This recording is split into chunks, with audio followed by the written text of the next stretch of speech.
Hello बच्चों, कैसे हैं बच्चों। आज हम इस वीडियो में चर्चा करेंगे प्राकृत संख्याएं क्या होती है, पूर्ण संख्याएं क्या होती है, पूर्णांक क्या होता है और परिमेय संख्याएं क्या होती है। इसके बारे में आज हम विस्तार से इस वीडियो में चर्चा करेंगे। तो सबसे पहले हम देखते हैं प्राकृत संख्याएं। हेलो बच्चों, कैसे हैं? Good morning sir. चलो बच्चों, आज हम एक खेल खेलते हैं। बहुत सुंदर सर, जरूर खेलेंगे। चलो बच्चों, गेम खेलते हैं। आपके पीछे कुछ आम रखे हैं, आपने एक एक आम उठाकर लाना है। हाँ जी, अभी लेकर आते हैं। बच्चों, आप आम लेकर आ गए?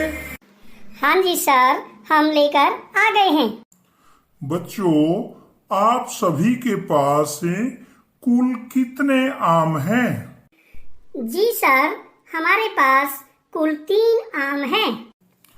बच्चों, आपको इन्हें संख्या रूप में लिखना आता है?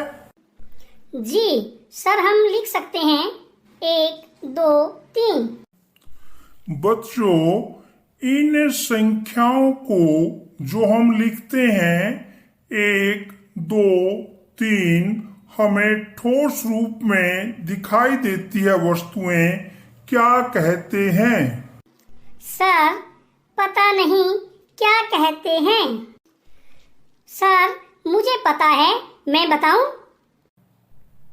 शाबाश, हाँ बताइए। सर, इन्हें प्राकृत संख्याएं कहते हैं। वेरी गुड, शाबाश।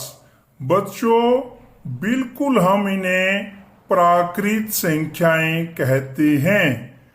प्रकृति में जो भी ठोस वस्तुएं हमें दिखाई देती है उन्हें 1, 2, 3, 4 और ऐसे अनंत तक प्रदर्शित करने के लिए इनका प्रयोग करते हैं और इन्हें हमें प्राकृत संख्या कहते हैं। बच्चों, प्राकृत संख्याएं क्या होती है? जो संख्या 1 से शुरू होती है, 1, 2, 3, 4 और अप टू इन्फिनिटी यानी अनंत तक जो संख्याएं जाती है उसे हमें प्राकृत संख्या कहते हैं। बच्चों, आप सभी ये आम मेरे पास लेकर आओ। बच्चों, अब आपके पास कितने आम हैं? हमारे पास सर कुछ भी नहीं है। बच्चों, इसे संख्या रूप में क्या कहेंगे? सर, पता नहीं। सर, मैं बताऊं? शाबाश, बताइए। सर, संख्या रूप में हम इसे 0 कहेंगे। Very good. अब बच्चों, ये बताइए, अगर इस 0 को प्राकृत संख्याओं में मिला दें तब हम इसे क्या कहेंगे? सर, पता नहीं। सर, मैं बताती हूँ। इन्हें हम पूर्ण संख्याएं कहते हैं। Very good. बच्चों, जब प्राकृत संख्याओं में 0 सम्मिलित हो जाता है उसे हम पूर्ण संख्याएं कहते हैं। जैसे 0, 1, 2, 3 और अनंत तक। प्राकृत संख्याएं वृत्त के अंतर्गत है सारी की सारी, और प्राकृत संख्याओं के बाद जब इनमें 0 सम्मिलित हो जाता है तो बच्चों ये बन जाती है पूर्ण संख्याएं। यानी जब प्राकृत संख्याओं में 0 सम्मिलित हो उसे क्या कहेंगे? पूर्ण। बेटा पिंकी, आप एक आम लेकर जाओ। बच्चों, अब आपके पास कितने आमों की कमी है ताकि आप सभी को एक एक आम मिल सके? सर, 2 आमों की कमी है। बच्चों, इस कमी को संख्या रूप में कैसे लिखेंगे? नहीं पता सर जी, नहीं जानकारी। मुझे भी नहीं पता सर। बच्चों, आपके पास जो 2 आमों की कमी है, इन्हें हम संख्या रूप में -2 से प्रदर्शित करते हैं, या हम इन्हें ऋणात्मक संख्याएं कहते हैं।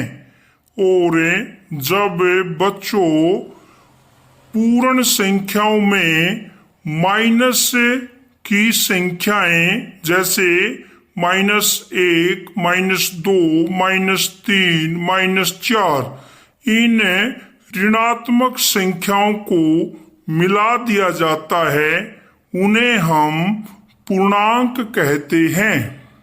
और जब माइनस वाली संख्याएं उसमें सम्मिलित हो जाती हैं, तब हम उसे कहते हैं पूर्णांक। इस प्रकार से हमें पूर्णांक को दर्शा सकते हैं। बच्चों, आपके पास एक आम है। आप इस आम के बराबर हिस्से करके आपस में बांट लीजिए। बच्चों, आप सभी के पास एक आम का कितना हिस्सा है? 1/3 सर। बच्चों, इसे कैसे लिखेंगे? सर, 1/3 लिखेंगे। Very good. बच्चों, अब बताइए 1/3 को प्राकृत संख्याएं, पूर्ण संख्याएं या पूर्णांक में कहां पर लिखना चाहिए? सर, प्राकृत संख्याओं में तो इसे नहीं लिख सकते जी। इसे पूर्ण संख्याओं में भी नहीं लिखा जा सकता। सर, इसे पूर्णांक संख्याओं के अंतर्गत भी नहीं लिख सकते। तब बच्चों, इसे हमें कहाँ लिखना चाहिए? नहीं पता सर। पता नहीं सर। मुझे भी पता नहीं सर। बच्चों, प्राकृत संख्या, पूर्ण संख्या, पूर्णांक व भिन्न को मिलाकर हम परिमेय संख्या कहते हैं। 1/3 परिमेय संख्याओं के अंतर्गत ही आता है। या बच्चों, 1/3 को हमें परिमेय संख्या कहते हैं। और आज का हमारा टॉपिक बच्चों परिमेय संख्याएं है। और परिमेय संख्याओं के बारे में बच्चों आज हम विस्तार से चर्चा करेंगे। क्या किन्हीं 2 पूर्णांकों के बीच कोई संख्या होती है? जैसे 1-2 के बीच में, 2-3 के बीच में। सोचिए जरा, क्या किन्हीं 2 पूर्णांकों के बीच कोई संख्या होती है? आप सोच रहे होंगे कि नहीं, 1 के बाद 2 आता है, 2 के बाद 3। क्या 0 व 1 के बीच में कोई संख्या है?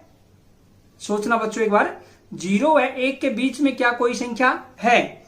आप सोच रहे होंगे 0 और 1 के बीच में कोई संख्या नहीं है और 1 के बाद सीधा 2 आता है। ऐसा नहीं है बच्चों, 0 और 1 के बीच में भी संख्याएं हैं। जैसे भिन्न आपके सामने है, भिन्न 1/2, 2/5। ये भिन्न 0 और 1 के बीच में है। जैसे आपने देखा होगा 1/3, 1/4, यानी 1/4, 1/3। ये सारी की सारी भिन्नें 0 और 1 के बीच में होती है, 1 और 2 के बीच में, यानी अनेकों संख्याएं इनके मध्य में होती है। फिर आता है बच्चों दशमलव। दशमलव में देखिए जैसे 0.5 ये भी 0 व 1 के बीच में है, यानी 0 और 1 के बीच में संख्याएं बच्चों भिन्न होते हैं, दशमलव होती है। इस प्रकार से अनेकों संख्याएं होती है। फिर देखिए बच्चों पूर्णांक, भिन्न व दशमलव। यदि हमें पूर्णांक, भिन्न व दशमलव को मिला दें सभी को, तो क्या बन जाती है? परिमेय संख्या। आपके सामने है, तो इन सभी को मिलाकर हम क्या कहेंगे? परिमेय संख्याएं। और अब बच्चों हमें परिमेय संख्याओं की परिभाषा देना चाहेंगे कि परिमेय संख्याएं क्या होती है। जो संख्या p बटा q, जो संख्या p बटा q के रूप में लिखी जाती है, p q पूर्णांक होते हैं, यानी दोनों ही पूर्णांक होते हैं और q कभी भी 0 के बराबर नहीं होता। हम अब बच्चों परिमेय संख्याओं की कुछ विशेषताएं करेंगे कि परिमेय संख्याएं जो हमने परिभाषा में की है कि जो संख्या p बटा q के रूप में लिखी जाती है, p q दोनों पूर्णांक होते हैं, q कभी 0 के बराबर नहीं होता, उन्हें हमें परिमेय संख्या कहते हैं। अब इनकी विशेषता यानी गुण या प्रॉपर्टी क्या होती है?